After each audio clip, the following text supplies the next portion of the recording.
What's up, guys? Welcome to A Vibe Call West Radio. Today we have a very special guest, T.A. Thomas. What's up, man? How are you today? What's up, brother? Thank you for having me, man. How Of you course, doing? I'm doing great. Are you Word. are you staying dry in this crazy, torrential downpour that LA has right now? Oh yeah, man. I'm pulling out the boat in a little after we get off. I love that. No, I was just saying, I love like kind of how like we were saying before, like with the candle, it just feels like you're really sending to the mood, and like you were saying that you do like to write when and it's raining outside, right?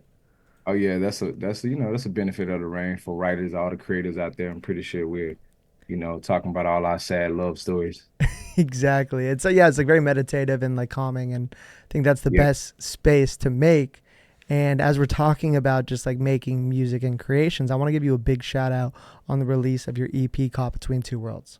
I appreciate it, brother. Appreciate you, man. Of course, Yeah. man. And I want to say really quick, I think there's a lot of power when an artist is able to carry a project by themselves with no features. Yeah. So I wanted Uh, to ask, was that intentional? It was intentional because I couldn't tell these stories with any other people. I didn't need I won't say I didn't need help. It's just with this project, it was so personal that it just made sense with no features. Hmm. And Yeah. sometimes like there's legendary albums, like Forest Hill Drives, where like that singular perspective really Yeah. captivates the view, like the listener, because you're guiding the narrative, and like kind of what I was saying before, it seems like there is almost a linear narrative with the Yeah. relationship, correct? 100%. And I think with this project as well, would it been like my first project, I really wanted people to just kind of like sit with TA voice for a moment, not be distracted by any features. And also, like I said, with the narrative and the perspective I was talking from, it just kind of made sense for it to be me.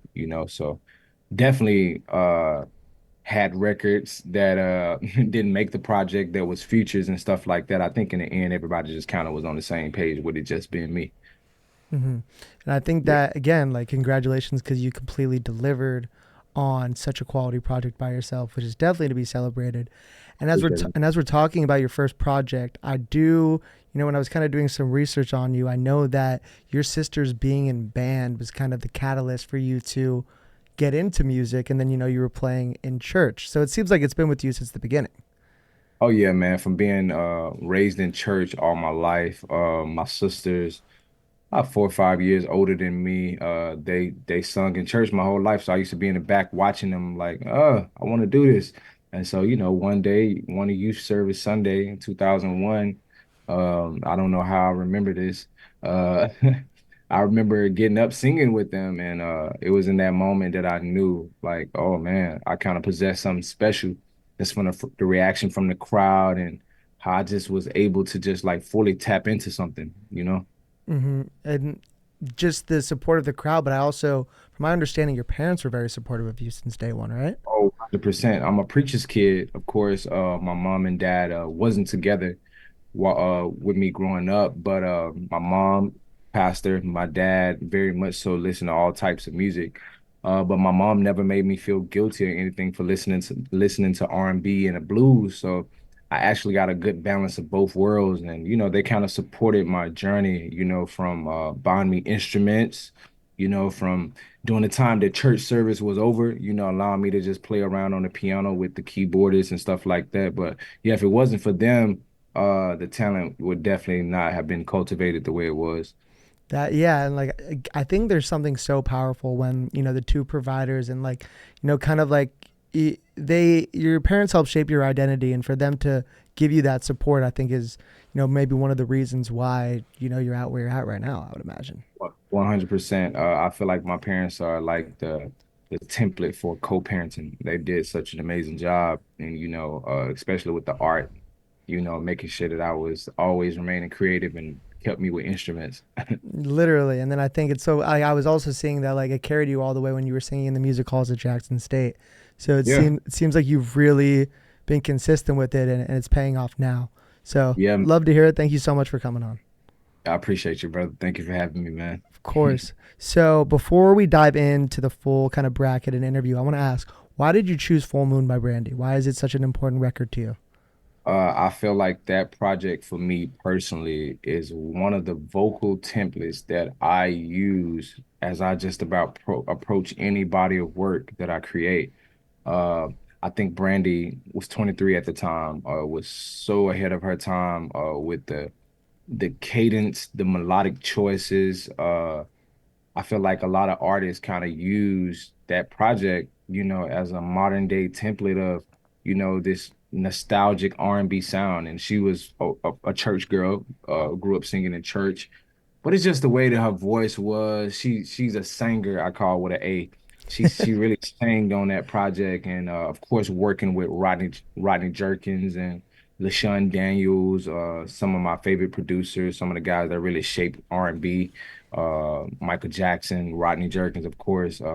Yeah, that project, man, that project just keeps me in the inspirational mode anytime I'm not feeling inspired by anything. Love that, especially for an artist that's so powerful when like another piece of art can kind of pump those creative juices. And I don't know if you saw, but she actually performed at the Grammys like on Sunday. Yeah, with Burna Boy, that was amazing. Dude, that was so sick with 21 Savage. That was awesome. Yeah, my Yeah. my roommate saw Burna Boy at Coachella last year, and like they're obsessed with him. So Yeah, man. it was Amazing. awesome to see. Um, Yeah. so really quick, I'm gonna just explain kind of the layout of the interview for the viewers, new and old. So what I did is prior to T.A. Thomas coming on, I asked him what his favorite album was, and he told me Full Moon by Brandy. So what I did from there is I went on Spotify, seeded the songs 1 through 8 based on total number of streams, put it into a tournament bracket, and now we're gonna see what song TA likes the most. TA, you ready to find out your favorite song on this album? I'm ready to do it. Awesome. So let's start off with the first matchup, which is going to be Full Moon versus Like This. Which song do you think should move on? Like this. Can you break it down for me? Why do you think that song resonates with you more? Also, I love the upset. Let's go. Nah, like this was like, I feel like for me, it was the instrumentation of this song for me. Hmm. And one thing that Rodney Jerkins was known for is like this choppy, melodic sample type thing that he done. So this one for me versus messaging of the song, it was more so the instrumentation like this. Yeah, Hmm. that's one of my favorites off the project. Dude, it's like I can tell you're a musician with just how passionate you were describing the Yeah, yeah. instrumentation. Dude, I love that. And sometimes, I mean, actually, most of the time, I think for listeners, like the instrumentation, just the transfer of like that energy is just as important as the lyrics. 100%. Hmm. 100%. I feel like the producers tell a story through their instrumentation and the artist writer tell a story with with the lyrics to the record. Hmm. And specifically like this record was almost like basically she was telling her partner like this is how I want you to touch me. This is how I want you to love me. It was basically an instructional song. I Hmm. just felt like this was like genius. I love Yeah, that record. definitely. I think it's like good when females like are able to like fully just say what they want and like not beat around the bush. So, Yeah. 100% awesome. Like this. Moving on. Let's go to Yeah. the other side, the 2 versus 7, which is going to be What About Us versus Nothing. Once again, what about us? That song at the time, people was okay. Rodney Jerkin was, of course, working with Michael Jackson and Janet Jackson. So when What About Us came out, people thought it was so like Janet Jackson style. Once again, to that choppy melodic sample. What About Us? Yeah, There it one, is. yeah, Great explanation on that. And just like, again, like that's what, like, I do this, I say this every episode, but the reason why I do something like this is because one, I love to understand why artists like songs. Like, yeah. we listen to music differently. Like Mhm. you listen to it differently. Like, you're in there creating. And then also, there's something like it's so funny. You describing the song is, you start doing the interview and just kind of like, you show your passion. So, awesome. That we're just did the first two matchups, and now I want to go to some questions really quick before we keep All right, doing for the sure. bracket. So I was reading that one of the biggest pieces of advice you have for new artists is to create a list of negotiable and non-negotiables as it relates to their career. I think that's amazing advice, and I want to know what are some of yours with regards to your music career. Um, First off, the reason why I said that is because I feel like so much in this industry you have to compromise. Mm-hmm. If compromises make sense, some make sense, some don't. As it relates to authenticity with myself, I would never compromise. Non-negotiable is changing my sound. Mm. I'm a soul singer. I'm from the South. Church is what's so special about me, although I sing R&B music. A non-negotiable for me is like experimenting with just like sometimes with these labels and you have different partners, Hmm. they'll make you kind of have to, you need to do this. I'm like, nah, I got to stick to what's me. I don't really care to do all this stuff for the algorithm. I just like to stick with what's authentic. And so, yeah, non-negotiable for me is, yeah, like trying to change I hate that, like trying to make your sound like something else. That's a non-negotiable for me. Yeah, I Yeah. think I think it's you can also tell when someone's manufacturing a sound. Yeah, Yeah. yeah. I like to keep it authentic as it relates to my sound. Now I experiment with different instrumentation, maybe a different style, but as it relates to my voice, we sticking we sticking to the soul. That's my bag. I'm not rapping. Like I'm not negotiable. Put me rap on the record. No. Yeah, no, I No. feel you. I mean, your voice is incredible, so I would just definitely continue with that because it's definitely working and it sounds great. And then, Yeah, so it's interesting when you're talking about kind of the experimenting because I want to go now. Again, congratulations on Caught Between Two Worlds. I want to sure. go to the lead single, which is June 15th. And you, Yeah. you said this quote that it sounded different than anything else on the project, which I want to commend you because Andre 3000 actually says that whenever you drop a single, it should always sound different than what the album sounds like. So I 100%. want, but really quick, you described it as being in a Cold War relationship. Can you just like let me know what that specific description means to you? Uh, June 15th. I said it was a Cold War. It was almost like two lovers, almost like imagine two lovers in a house and versus a situation, a toxic situation pulling them apart or someone cheating. Just imagine simply like growing apart and a bunch of passive disconnections. Like, Mm, oh, you like the air on 73. I like it on 70. You know what I'm saying? Like little stuff like that is basically this song was like this situation I was in with someone who meant so much to me. We kind of just grew apart and that entire ending part of our relationship was like a Cold War. It's what it felt like, a bunch of passive disconnections until the end. And we just kind of really just grew apart, and I feel like it kind of speak to the everyday struggle of just like trying to keep a relationship alive. It's like the tug of war. It's like we come back in. It's almost like being caught between two worlds, June 15th. Like everything was like very like in sync with each other. But yeah, yeah. that date was super special to me. It's like a day that I met this individual. Hmm. And yeah, the Cold War was kind of how everything went. Dude, that I got first of all, that is so relatable. And I think anyone that's been in a relationship, it's sad to say, but like you're only gonna have one relationship that lasts forever. The other ones, obviously, sadly, they're gonna not. And like there is kind of when like the ending is happening. Like I've had a breakup, and like when the ending is happening, and you guys like even when you're together, like it does feel cold. Like it doesn't feel warm anymore. So Yeah, it's and that's like it's a great yeah. description. Really, I've never even heard the Cold War kind of relationship. So I love that. That was genius to me. And then sticking with the singles, I read a great quote from you that you love having a woman in the studio during the creative process so you can see if your lyrics and emotions are striking a chord with her. I want Yeah. to ask, how important are conversations in the studio for your creative process? All my sessions start off with conversations. Uh, I'm a conversational guy. I was raised on blues music. Blues music and soul music is conversational to me. Uh, subject matter. Sometimes I come in the studio knowing what I want to talk about, or if I'm working with a writer, I'm always sparking it off with a conversation. How I'm feeling. And I'm vulnerable. I'm transparent, so I'm kicking these conversations off. I'm just basically like, today. I really wasn't feeling myself today. I kind of felt like I wanted to isolate away from the world. And, from there, we take the story wherever. And, whatever we create in that day, we don't have to figure it out. It's like all of the verses, the pre-chorus, the hook, it all makes sense. It makes it so much easier.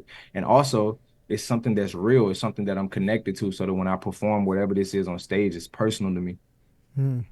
I think again, that was a great answer. And create when you create art from like an authentic place, I think the listeners, it's easy to tell from like by the listener.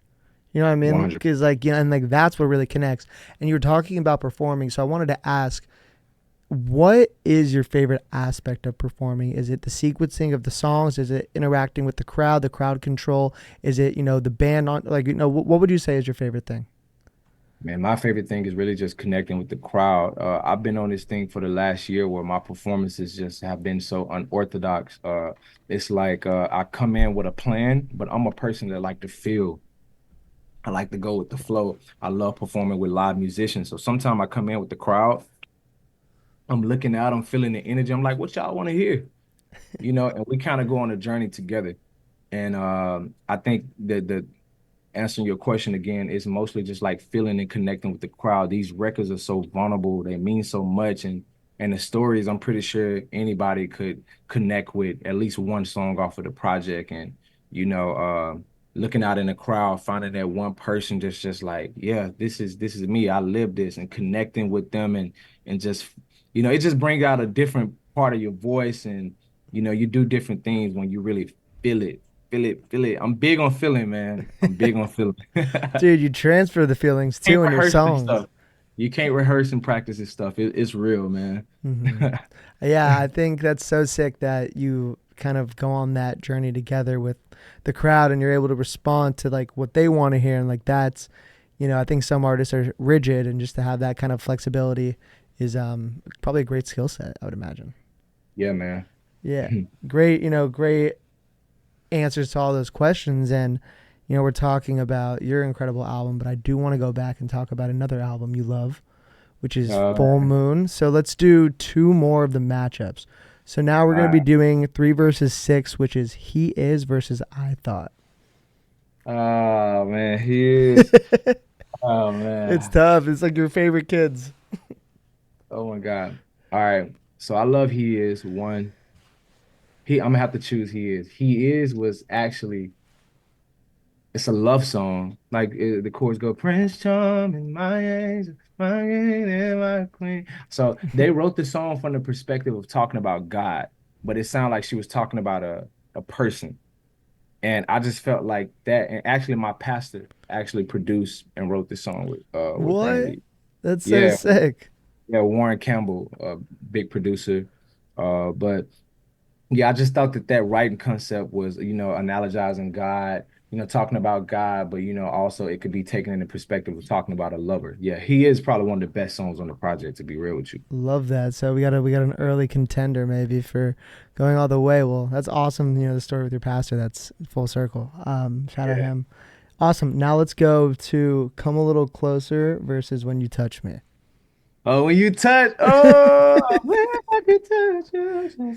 Then it's raining outside right now. Yeah. So I'm definitely taking when you touch. There it is. Break it down. Why do you love that song so much? It's one of the slower songs on the project. Vocally, I felt like Brandy was woo. Keep in mind she's 23. Yeah.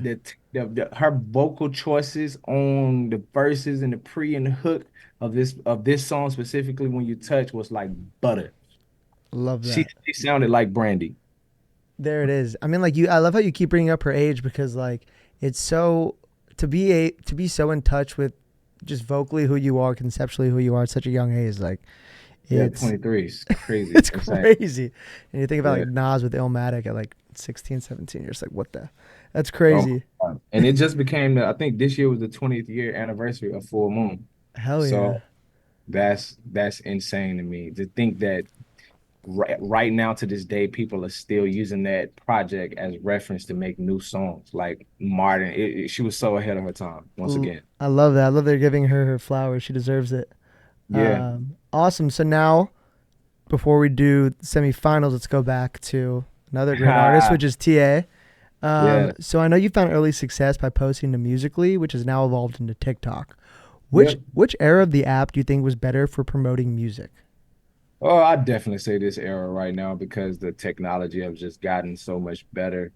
And with all the features, being able to directly connect with your fans through the platform, TikTok have became like the mecca for artists to directly connect with fans. So, but I love musically, with the gifts and everything. I can tell that, and we was actually because I was in a group next town down, hmm and we was actually a part of the app when it was in transition to become TikTok. So a lot of those new features that they have on the platform was actually being introduced in musically in its last stage. So, but yeah, definitely TikTok. Yeah, I think it's like the nature of the beast, and like I agree. There's some artists that I like aren't like super, hands on with TikTok, and like I think sometimes you just have to follow whatever the market or game is telling you, and like right Oh, now that's where you 100%. go. You gotta play the game, man. Totally. And like, what are your thoughts on UMG taking down other Uh, artists?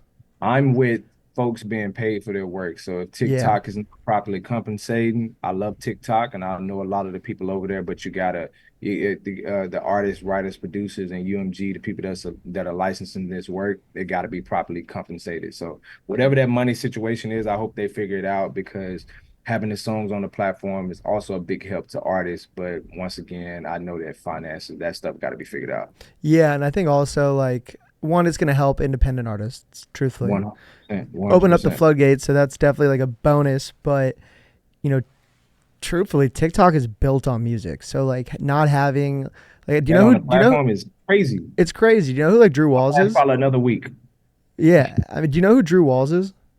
Drew Walls, He's Drew like Walls. he's the guy that does the Target videos. Have you ever seen the guy that like goes into Target and fills himself? I 'Cause everyone's laughing. They're like, so he can't use Virginia Beach by Drake anymore. have. So he started singing it. Yeah, I don't know, but he needs to figure it out. Like people like creators like that, like I don't TikTok needs to figure it out. There's no way that this stays, in my opinion. Oh no, no, no. They're definitely going to figure this situation out. Like what TikTok was also breaking records too.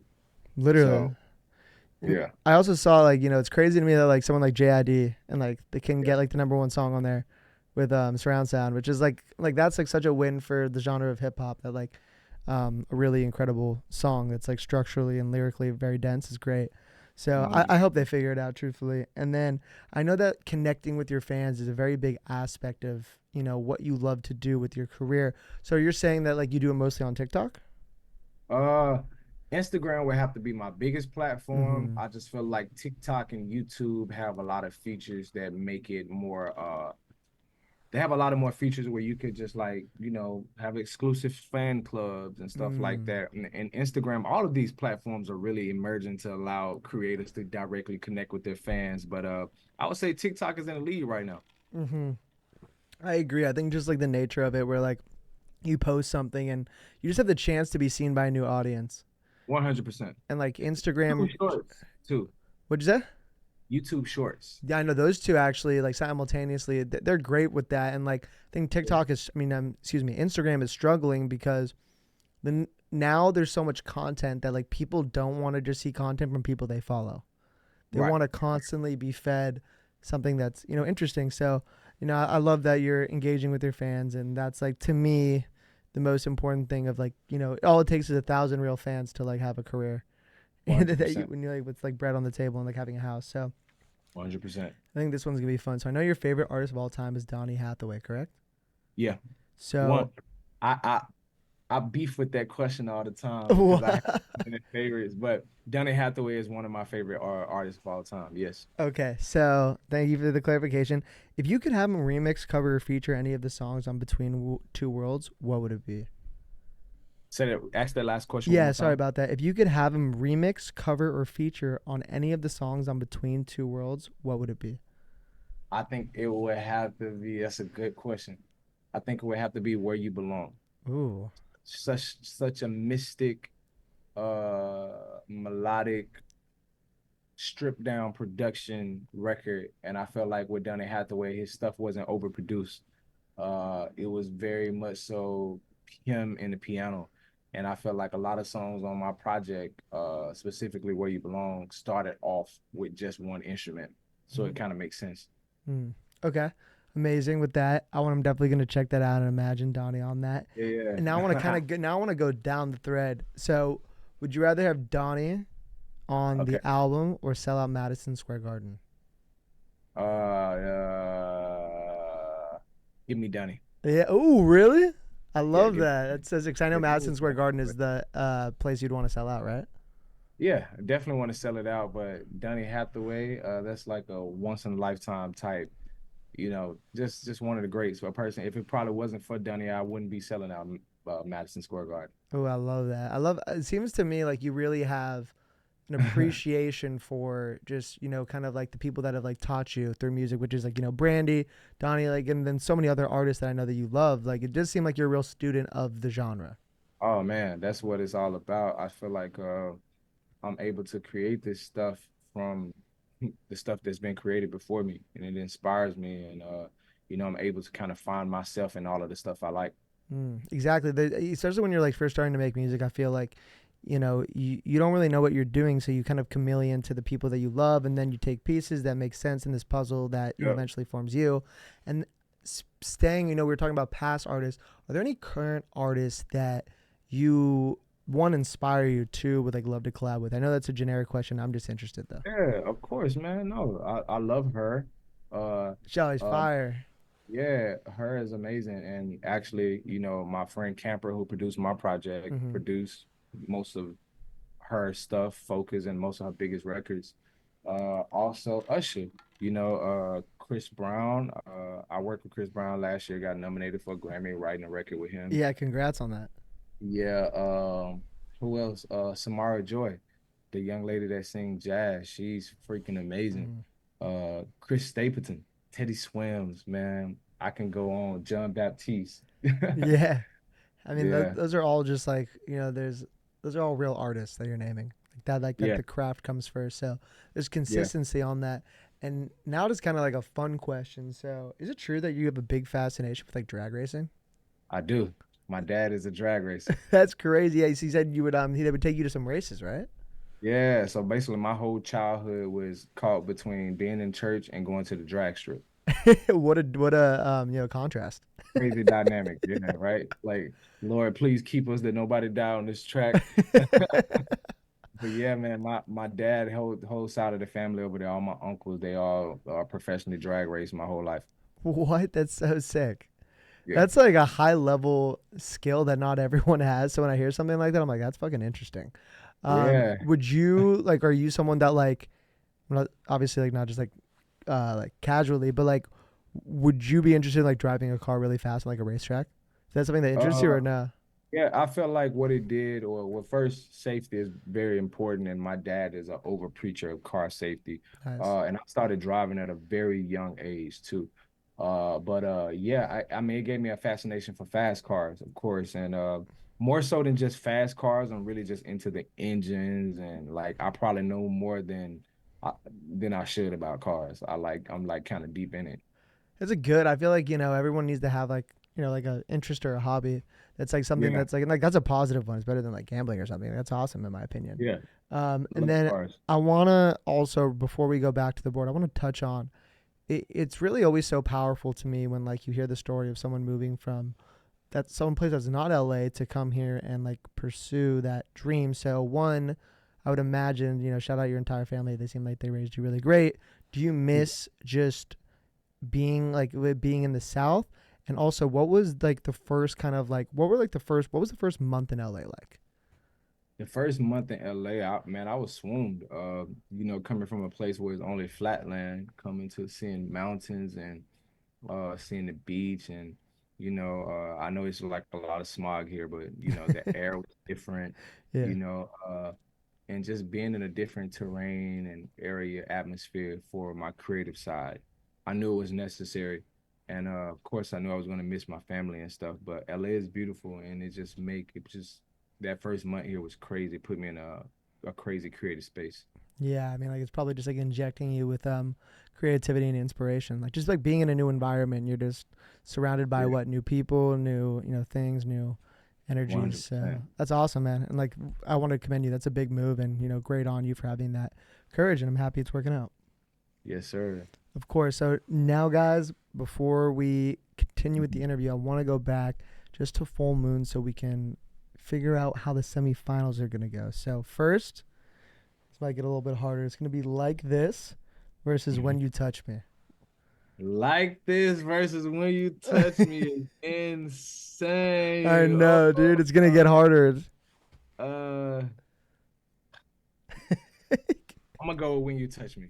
The and once again, we're going back to that vocal performance. I'm a killer for slow records. So like this was a little bit mid-tempo, vocal performance excellent, but when you touch me, specific to me, I like slower songs, and her vocal performance for me was the best just about on this record. Let's go. That was a great breakdown. That makes a ton of sense, especially because it's your list. So like, I love that. You're saying for Yeah, me, I like the slower song. So great yeah. job on that. When you touch me into the finals. Now, what about us versus he is?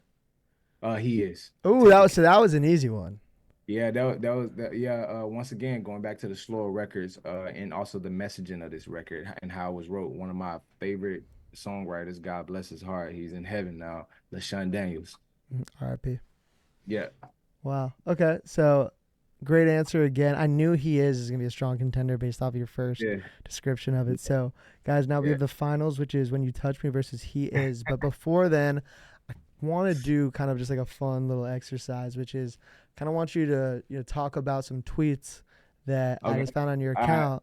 And there, I All love this part because the thing about Twitter is like it's just like a stream of consciousness, and it's right. authentic. You know what I mean?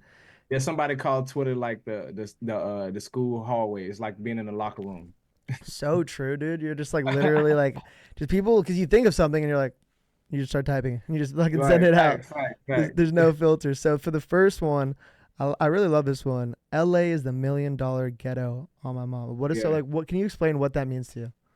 Man, post-pandemic, I feel like it's a lot of wealthy people here in Los Angeles, but you look around, man, the city is like a little dirty. It's like, Yeah, the crime. I'm just like, you can be one street over from like a $10 million home and just go the street across and you just like in the slums.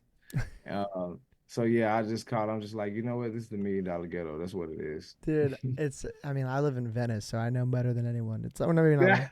It's like, dude. It's you see like fucking like strand houses, and then you see just full like tent encampments, and it's just it's wild. I feel bad for them right now with the rain, so I hope they're doing well 100%. because that's gnarly. All right, Yeah. so actually after our conversations now, I think I do know what this one is about. So just came here to say pay the artists and the writers. Is that about TikTok It or just in wasn't general? necessarily directly toward TikTok. It's just like you guys are no strangers to the splits as it relates to Spotify, Apple Music, and these streaming platforms. And I feel like writers and producers are some of the most underpaid in the industry. But if it wasn't for them, this stuff that we like, we wouldn't have it, you know. And I'm just like, properly compensate writers and singers so that we can have good records, you know what I'm saying? So that they can make a living, and I feel like right now we're probably at our peak for singers, or I mean for artists in general, writers being underpaid. Yeah, I think like streaming has really like messed up the splits and like it's because they're Also, the music industry have no union. We don't yeah. have like SAG-AFTRA. There's no union for writers and producers. So it's like during the moment, you don't have any kind of insurance or anything like that. So it's like during the moments where you're not writing and you don't have songs and records out, you're kind of just like depending on a regular job to like help you make it. Yeah, and that dilutes the focus. Exactly. I agree, man. Like seriously, I just like don't. I don't know. I feel like yeah, but maybe because the streaming like the numbers are so low right now. Like there's just there needs. I wish there was more money because I know so much is generated on tour and through Yeah. merch. But I agree, it needs to definitely be fixed, and hopefully we're on Yeah. that way. So great answer. And then for the next one, I love this one. Man, seeing people vibe out to my real life situation is crazy. If putting in the music was a person, it'd be me. Yeah. That too was basically like sometime when I'm on stage, like I just recently went to London and I had a sold out show over there. And just, Dude, congrats. That's sick. appreciate it. And sometimes when I just sit and I think I'm like, damn, these songs are like my journal. It's like if I got my journal and I open it and the people learned it, like the Emancipation Proclamation, like it's just like if somebody learned it. And Yeah. I'm like, this is like shit that really happened to me. You know what I'm saying? Like this is like so I'm always just like thrown off my feet that people are like actually jamming and finding their own personal story within my story. It's so funny. I read this thing. I read this quote where it was like, the irony is the more specific you are in your songs, the more relatable it is. But you would think it's the opposite. You'd think that if I just like am general with it, everyone would understand. But like no, like if you really get descriptive and specific about your situation, it's actually the most relatable because it's 100%. honest. No, 100%. congrats on that show in London. That's fucking sick. Appreciate it, man. And then finally, I wish Air Day could feel like '90s R&B. Man, just the 90s nostalgia. Come on, man. The 90s nostalgia was just like it. And I feel like right now in this current moment, artists are pulling a lot of inspiration from the 90s. I mean, look at this project that we're talking about, Brandy Full Moon. I naturally chose that. It wasn't even a question when my manager asked me. She was like, I need an album. I'm like, she was like, oh, I already know Full Moon. I'm like, yeah, you got it. Good So I feel manager. like yeah, she already knew. She sent it. She was like, "Yeah, I already knew what album he's going to choose." But saying that, I feel like right now in this moment, artists are pulling a lot of inspiration from videos. Even look at the picture aesthetic now with the filters that's on IG. A lot of people just that '90s nostalgia was next to none. So true. I have been noticing that like the Yeah, it's so funny like almost like the camcorder quality video is like pop. yeah, It's the like popping grit. right now. People love it. Yeah, It's sick you know though. we don't care for 4K. We don't want the super clear stuff. We want the stuff that got like carats on it. Yeah. 100%. And then what besides Full Moon, Brandy, like when I say the word like '90s R&B, like what other album comes in your mind? 90s R&B, Usher 8701, or Usher Confessions. So, And not even just R&B. I think about Nelly Country Grammar. mm, Yeah, just what else? Tank, Sex, Love, and Pain. mm, Just man, that moment in R&B was just like so raw. yeah. You know, it wasn't all the technology in the studio to make yourself sound good. You know, Mm, them guys was really just provoking the emotion. 100%. Yeah, I think sometimes when you clean it up, some of the emotions Too gone. good, it lose the character. Agree, totally. And then Love so mistakes. so I was gonna ask, you named a bunch of Usher records. Are you excited for his performance at the Super Bowl? I am. What do I you think? am. What do you think is gonna be his first song? Like, what would you Uh, do if you were him to open up the set? I will open this. I will open it up with you don't gotta call. Dun, dun, dun, dun. It's okay, girl. Yeah, with Yeah, Jermaine Dupri, Brian Michael Cox. Yeah, I will open it up with that. I love All that, of dude. Usher, so Usher can do no wrong. Dude, I think he's gonna absolutely kill it.